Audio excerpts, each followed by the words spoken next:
A'udzubillahi minasyaitonirrajim. Bismillahirrahmanirrahim. Alhamdulillahirabbil Wassalatu wassalamu ala asyrafil anbiya wal mursalin wa ala alihi washabbihi ajmain. Qala rabbi shrah li sadri wa yassir li amri wa hlul 'uqdatam min lisani yafqahu qawli. Qala Allah ta'ala fi kitabihil aziz qala Yusuf li abihi ya abati inni ra'aitu ahada asyara kawkaban was samsa wal qamar ra'aituhum sajidin. Sadaqallahul azim. Baik, Assalamualaikum warahmatullahi wabarakatuh. Salam Jumaat dan salam perpaduan. Alhamdulillah, syukur kepada Allah Subhanahu Wa Taala kerana dengan limpah kurnia dan juga inayah keizinan Allah dapat saya sama lagi kita bersama lagi dalam acah-acah Dr. NN ataupun Dr. Nasminuddin. Okey, pada minggu ni saya nak sentuh beberapa perkara semestinya lah berkaitan dengan pendidikan khas, yang mana kita lihat sekarang ni pendidikan khas sudah mula mendapat tempat di kalangan masyarakat dalam negara ini, dan juga pendidikan khas juga telah berkembang dengan baik dan diberi perhatian setakat ni lah dengan baik oleh kementerian dan juga pihak-pihak berkepentingan yang lain. Jadi alhamdulillah lah dan selepas kita melalui fasa pembentukan kerajaan dan juga fasa di mana kita melihat proses demokrasi berlaku dengan subur di negara kita. Pelantikan menteri-menteri kabinet dan sebagainya, dan alhamdulillah Kementerian Pendidikan telah menerima menteri yang baru, iaitu Yang Berhormat Puan Fadlina Siddiq, dan begitu juga dengan Kementerian Pengajian Tinggi, kementerian di mana saya bernaung sekarang lah, Kementerian Pengajian Tinggi. Saya di UKM di bawah Pengajian Tinggi lah, juga telah mendapat menterinya yang terbaru, iaitu Yang Berhormat Datuk Seri Khalid Nordin. Sebenarnya Datuk Seri Khalid Nordin ni pernah menjadi Menteri Pengajian Tinggi satu ketika dulu lah, so dia macam berpatah balik lah dengan kerajaan perpaduan ni, dan akan mengetuai Kementerian Pengajian Tinggi. Jadi diharapkan dengan pelantikan ini dapat memberi nafas baru dan juga dapat memberi keseronokan dalam pembelajaran. Sebab sekarang ni kita nampak cara trendnya masyarakat ataupun anak-anak muda sekarang lebih tertumpu kepada kerjaya yang lebih popular, lebih populis dan juga yang lebih trending. Sebagai contoh, kita tengok ramai dalam kalangan ahli anak-anak muda kita memilih untuk menjadi influencer, jadi YouTuber, dan juga famous, dan juga berpendapatan tinggi melalui TikTok dan juga medium ataupun platform media sosial yang lain lah.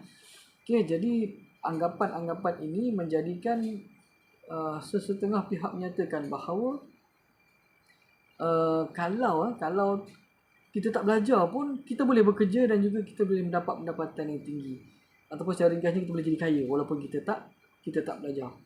Kita mengharapkan suasana begini ataupun generasi begini tidak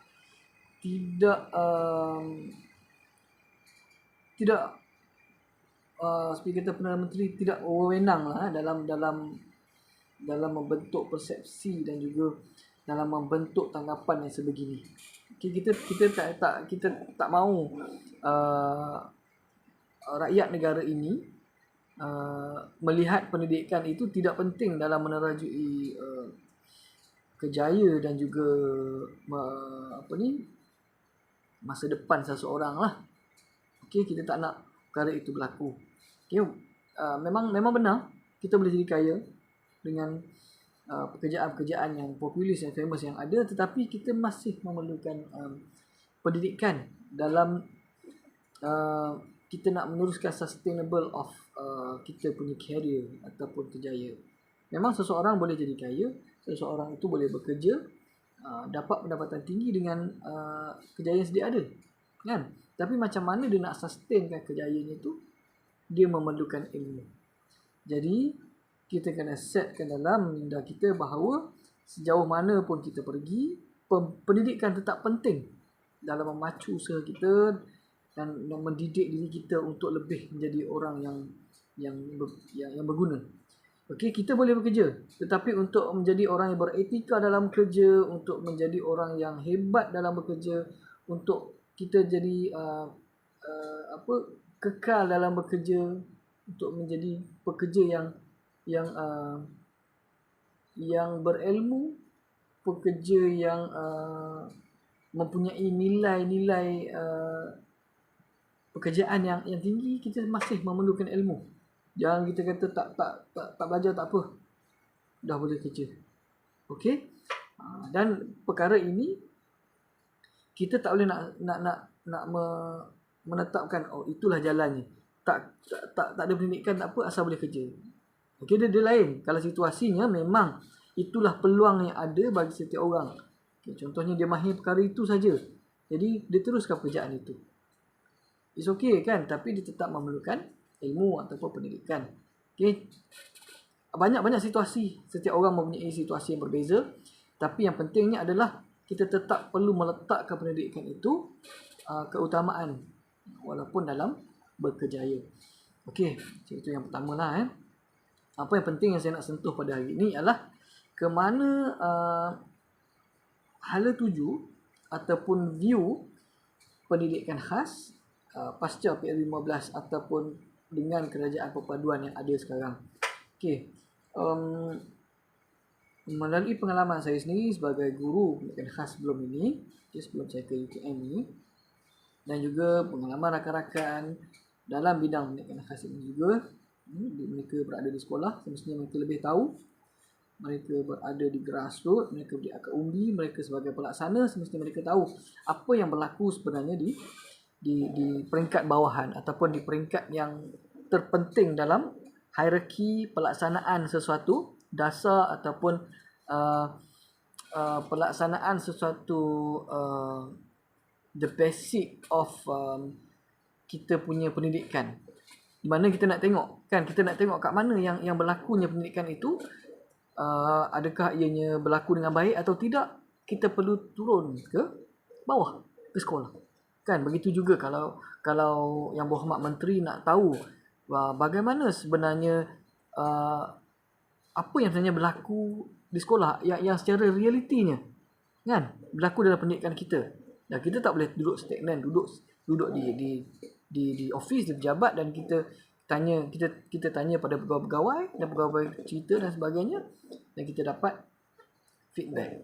It's okay, tetapi untuk mendapatkan real punya situation, apa yang berlaku, kita kena berada di sekolah kan. Dan pihak yang paling tepat untuk kita mengetahui ataupun input yang paling tepat untuk kita dapat adalah daripada guru-guru itu sendiri. Okay, jadi pada saya, sekiranya sesuatu perkara ataupun dasar atau pelaksanaan sesuatu untuk murid-murid ni, semestinya kita kena libatkan guru-guru. Okay, contohnya kita dalam nak membuat satu dasar, contoh pelaksanaan pentaksiran bilik darjah contohnya kan, macam mana kita nak laksanakan dia, apakah pilihan yang paling tepat, apakah cara yang paling tepat, maka libatkan guru. Kerana mereka lebih tahu, mereka dekat dengan murid-murid. Kan, kita tidak boleh mengharapkan sahaja kita ada pegawai di Pejabat Pendidikan Daerah ataupun PPD, kita ada pegawai di Jabatan Pendidikan Pelajaran Negeri ataupun JPN, kita ada di bahagian dan juga di kementerian. Okey, mereka memang penting dan utama. Tetapi feedback ataupun mereka dari segi pengurusan, dari segi pelaksanaan, kita tetap kena tanya, kita kena dapatkan pandangan guru-guru. Jadi the level of yang paling penting ataupun input yang paling real sekali adalah daripada guru-guru. Okey, Dan input feedback ataupun maklum balas yang paling tepat adalah klien kita, iaitu murid ataupun ibu bapa. So jadi dua entiti ataupun dua pihak ini adalah yang paling tepat lah untuk kita dapatkan feedback. Okey, dan seterusnya pendidikan khas. Okey, setelah saya bertemu dengan rakan-rakan dan juga berbincang, dan juga bila saya pergi terlibat dalam pembinaan modul, saya terlibat dalam mesyuarat-mesyuarat tertentu peringkat kementerian dan juga peringkat IPG, Institut Pendidikan Guru, dan juga bersama dengan rakan-rakan guru saya yang lain, okey, peringkat bawah, di peringkat grassroots atau umbi. Pendidikan khas memerlukan satu perhatian yang khusus untuk kita sediakan pendidikan ataupun perkhidmatan pendidikan yang terbaik, sesuai, relevan, signifikan dan juga berguna kepada murid berkeperluan pendidikan khas ataupun MPPK. Okey, bukan saya menidakkan bahawa pendidikan khas ini diberi perhatian oleh kementerian. Saya tidak menafikan benda itu. Memang kementerian sangat memberi perhatian kepada pendidikan khas, tetapi ada beberapa perkara yang boleh yang boleh dicadangkan untuk menambahbaikan. Sebagai contohnya, saya ambil, kalau saya nak sentuh semua perkara memang tak sempat lah dalam satu video. Untuk video kali ini saya akan sentuhkan secara on the surface saja untuk semua, tapi nanti dalam video-video seterusnya saya akan spesifikkan tentang perkara yang saya akan nyatakan di sinilah. Yang pertamanya adalah dari segi perkhidmatan ataupun tugas pembantu pengurusan murid. Okey, kalau kita pernah pergi ke kelas pendidikan khas ataupun sekolah pendidikan khas, pembantu pengurusan murid merupakan antara orang yang paling penting dalam nak membantu guru-guru menguruskan murid-murid ketika pembelajaran. Dan mereka inilah yang mempunyai jasa yang besar dalam membantu guru ketika murid-murid nak belajar ataupun MPPK ni belajar di dalam kelas. Tapi apa yang menjadi persoalan, yang menjadi perkara yang boleh ditambah baik adalah penempatan bantu pengurusan murid ni ataupun kita sebut PPM yang efektif dan juga mencukupi di sekolah-sekolah. Kadang-kadang kita tengok kelas banyak, tetapi contohnya kelas yang memerlukan PPM contohnya ada 5, tapi yang disediakan hanya 2 PPM. Bayangkan macam mana PPM itu nak berlari, kan? Nak ke kelas yang pertama, kemudian pergi kelas kedua, pergi kelas ketiga, kan? Guru-guru pun bila ialah maklum MBPK ni dalam pelbagai kategori dalam satu kelas. Okay, kita nak handle seorang one by one boleh, tetapi yang murid-murid yang lain kita memerlukan pembantu untuk mengawal dan juga menguruskan mereka. Guru tetap menjadi autonom ataupun orang punya autonomi lah dalam kelas tersebut, tapi kita memerlukan pembantu. Jadi pembantu pengurusan murid inilah, PPM inilah sangat diperlukan. Jadi bagi saya, sekiranya keperluan itu banyak, maka penempatan bagi PPM juga perlu. Okey, sesuai. Ada 5, memerlukan maka 5 PPM. Okey, tidak terkejar-kejar lah. Okey, yang pertama. Dan yang kedua, kapasiti murid dan juga kelas tidak berapa, ada yang masih lagi tidak sepadan. Contohnya, kalau tak silap saya, ada perkeliling yang menyatakan bahawa satu kelas maksimum 6 orang MBPK. Bila masuk murid ke-7, maka kita perlu buka lagi satu kelas untuk MBPK tersebut. Tapi terdapat di mana pengambilan pelajar terlalu ramai, pengambilan MBPK terlalu ramai, dalam satu kelas terpaksa diletakkan hingga 8 hingga 9 orang. Ada mungkin sampai berbelas orang dalam kelas. Bayangkan murid MBPK ni, OKU, pendidikan khas yang ramai dalam satu kelas. Macam mana cikgu tu nak handle? Okey. So pihak pengurusan sekolah kena cakna, kena berbincang dengan PPD dan juga JPN bagaimana nak menyelesaikan perkara ini. Kita kadang ambil murid seronok, kan? Orang nak datang sekolah kita seronok lah, ramai nak datang, kan? buat orang mungkin percaya pada kita sebagai guru, percaya pada pentadbiran sekolah, kita mampu beri yang terbaik. Tapi bila terlalu ramai di dalam sebuah kelas, okey, pembelajaran menjadi tidak kondusif dan juga mungkin tidak berapa berkesan kepada MBBK tersebutlah. Okey. So tengok balik, okey, bilangan kelas dan juga bilangan murid yang ada dalam kelas tersebut, adakah sesuai? Kan? Bagi saya, berkeliling dah cantik dah kan, kalau ada tadi. Maksudnya kalau 6 orang satu kelas, so kita just put 6 orang. So once datang yang ke-7, buka lagi satu kelas. Bila buka lagi satu kelas, maka keperluan untuk guru pun mungkin akan bertambah lah. Kan? Jadi, kita perlu hantar lagi guru. Okey.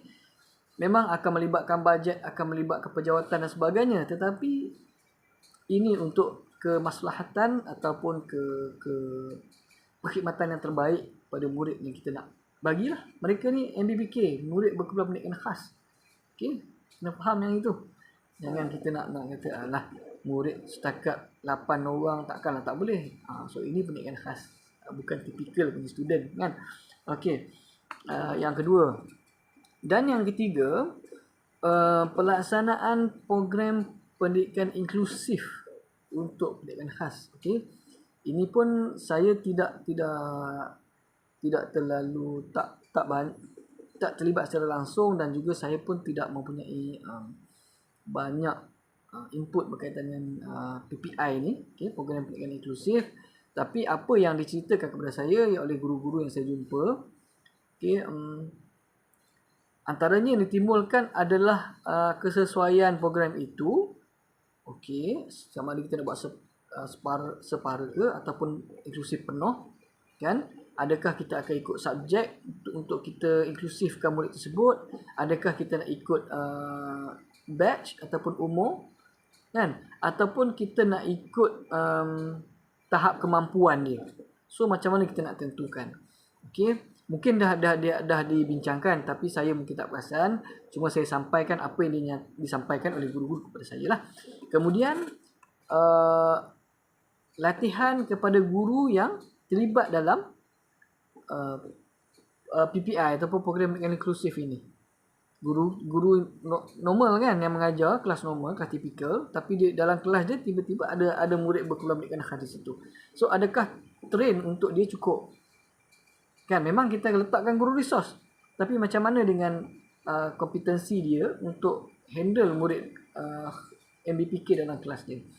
Kemudian PPI juga, bila disebut PPI, kita ada guru resource. So bagaimana perjawatan guru resource ini? Adakah guru resource ini juga daripada kelas PPI ataupun kelas program pendidikan integrasi yang ada di sekolah tersebut? Kan? Kalau kita tarik guru daripada kelas PPKI, jadi guru resource di kelas tipikal, kelas PPI ini, bagaimana murid-murid MBPK yang dalam kelas yang sepatutnya belajar yang PPKI? So kena tinggal ke macam mana yang MBPK dalam PPKI tadi? Okey, so perjawatan resource ini juga kena sesuai, dan kita kena tengok balik kan, supaya tidak berlaku keciciran ataupun tidak berlaku kita nak kena tinggalkan kelas yang asal untuk kita tumpukan kepada program PPI. Bagi saya inklusif ini program yang sangat baik. Cuma pelaksanaan dia kita kena tengok balik. Okey, itu yang ketiga. Okey, yang ketiga. Yang keempat adalah pelaksanaan pendidikan seksualiti di sekolah untuk MBPK. Okey, kita tengok murid MBPK kita terdiri daripada OKU. Okey, betul lah, OKU ada kad OKU. Tetapi mereka juga membesar. Membesar, perkembangan mereka ataupun pembesaran mereka berlaku dengan normal. Okey, jadi perkara-perkara yang melibatkan seksualiti ini kita kena bagi perhatian. Okey, kita tak nak lah. Kadang ada dengar cerita murid sindrom Down yang buka seluar dalam kelas, kan? Yang tunjukkan kemaluan dalam kelas pada rakan-rakan. So benda-benda ini memerlukan pendidikan seksualiti mereka berkembang, ya. Manusia biasa berkembang. Okay, walaupun kategori mereka adalah OKU, tapi mereka berkembang secara mengikut ni lah, ada yang mengikut perkembangan yang biasa. Jadi kita kena didik mereka. So adakah secara formalnya benda ni dididik, ataupun kalau kita didik secara tidak formal, kita tengok keberkesanan dia berlaku atau tidak. Dan kenapa pentingnya seksualiti ni adalah kerana ada dalam kalangan mangsa-mangsa serangan seksual, mangsa-mangsa rogol ni terdiri juga daripada orang kurang upaya ataupun OKU ataupun murid berkebutuhan pendidikan khas itu sendiri. Okay, so kita kena ada pendidikan yang smooth, yang firm untuk kita mengelakkan perkara-perkara ini berlaku. Kita tak nak orang yang tidak sepatutnya mengambil kesempatan di atas kekurangan murid-murid kita ini untuk melakukan perkara-perkara yang tidak sepatutnya. Okay, jadi kita kena tengoklah, mungkin ada bubal ke, ada something yang saya rasa guru bimbingan dan kaunseling di sekolah mempunyai modul tertentu. Tapi bagi saya perlu dikemaskinikan lagi, perlu lebih baik lagi, kerana kita tak nak kadang-kadang benda berlaku, kita kena beri perhatian, kan. Kita bayangkan mereka adalah anak-anak kita sendiri. So macam mana keadaannya? Dah lah dengan kekurangan mereka, diambil pula kesempatan, kan. So dan mereka selain pada itu, mereka juga akan menjalani untuk masalah pembelajaran, mereka juga akan menjalani kehidupan yang sama. Mereka akan berkahwin, akan ada keluarga. So ya, guru-guru lebih tahu, kan, keadaannya di sekolah. Dan yang kelima, yang terakhir, insyaAllah, ini saya sentuh surface sahaja. Tetapi untuk yang lebih detail mungkin di video-video yang seterusnya lah, ya. Dan yang kelima adalah view ataupun kerjaya kepada murid-murid berkeperluan pendidikan khas ini selepas persekolahan. Okay. Adalah saya ada terbaca dalam posting daripada Profesor Madya Dr. Hasnah Tauran, kirakan saya di fakulti ini. Beliau menyatakan bahawa ada pihak menyatakan penting ke, kan, kita nak menyediakan OKU ataupun MBPK ni ke arah kerjaya. Tak kesian ke kita nak minta mereka bekerja? Nah, mereka OKU ada kekurangan, kita nak suruh mereka bekerja lagi. Penting sangat ke, kan? Ibu bapa dia kan boleh jaga, kan? Ataupun ada pihak menyatakan bahawa ibu bapa ni tak ada ni ke, tak ada maruah ke nak suruh anak-anak mereka bekerja, kan? Okey, mungkin ada betulnya, ada betulnya, tetapi secara praktikalnya, secara realitinya, perkembangan macam saya sebut tadi, MBPK ataupun OKU ni dia berlaku, terutamanya yang bermasalah penglihatan, yang buta, yang rabun, yang pakak, yang bisu, termasuklah masalah pelajaran. Mereka perlu menjalani kehidupan seperti biasa, mereka perlu bekerja, mereka perlu ada keluarga. Satu masa nanti, kalau tak kerja, macam mana nak makan, macam mana? Okay? Macam mana mereka nak meneruskan kehidupan mereka kalau tidak bekerja? Orang kata, mak bapak dia ada, kan? Okey, tu kalau mak bapak dia ada. Kalau mak bapak dia dah tak ada, ibu dan ayah dia dah tak ada, dah meninggal dan sebagainya, so how? Abang kakak nak jaga? Kalau nak jaga, alhamdulillah, terbaik, salute, kan? Tapi kalau yang tidak sanggup nak jaga, mereka pun ada keluarga mereka sendiri, ada komitmen sendiri. So macam mana, kan? Jadi kita perlu adakan pendidikan kerjaya. Kita perlu menyediakan MBPK ni dengan kemahiran supaya mereka dapat bekerja seperti nanti. Dan alhamdulillah, apa yang kita ada sekarang ini, seperti di SMPKV, Sekolah Menengah Pendidikan Khas Vocational, telah pun ada, dan ada juga PPKI tertentu telah pun ada mengajar sijil-sijil kemahiran yang tertentu kepada MBPK kita lah. Okay, so cumanya boleh tingkatkan lagi kesedaran ini perlu ada kan. Ibu bapa juga boleh membantu dalam ni lah. Dan satu lagi adalah sebelum saya lupa fasiliti. Okey. Sebolehnya tingkatkanlah fasiliti keperluan yang perlu bagi murid-murid berkeperluan pendidikan di sekolah. Okey, guru-guru pun memerlukan perkara tersebut untuk mengajar kan. Kadang-kadang kita semangat nak mengajar kan cikgu.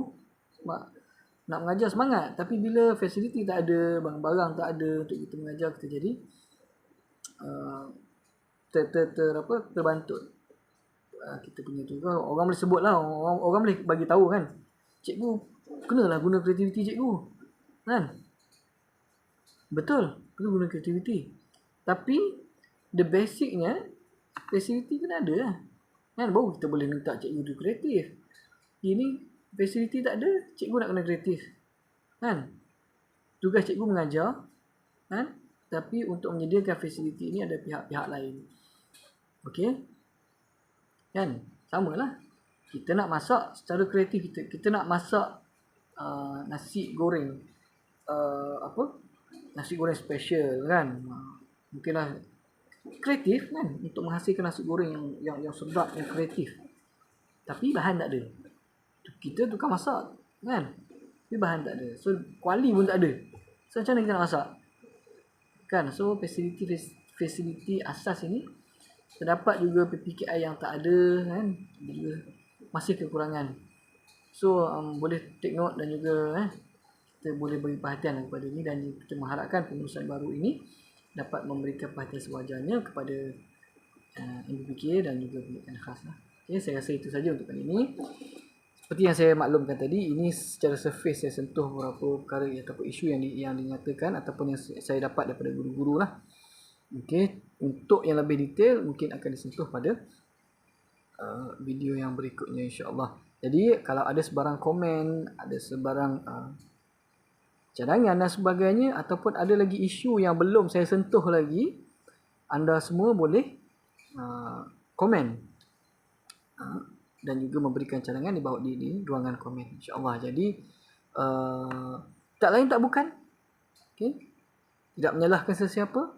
Kita bekerja dalam satu organisasi, kita bekerja dalam satu tujuan, iaitu untuk memberikan perkhidmatan pendidikan yang terbaik untuk murid berkependidikan khas kita yang kita sayangi, pendidikan khas yang kita cintai. So semua perkara apa benda yang kita buat ni, saya percaya, saya, guru-guru lain juga di sekolah, tak lain tak bukan kita nak tengok MBPK ataupun murid-murid khas kita ini mendapat perkhidmatan pendidikan yang terbaik dan yang sewajarnya untuk mereka dan yang paling bermakna untuk kehidupan mereka insya-Allah.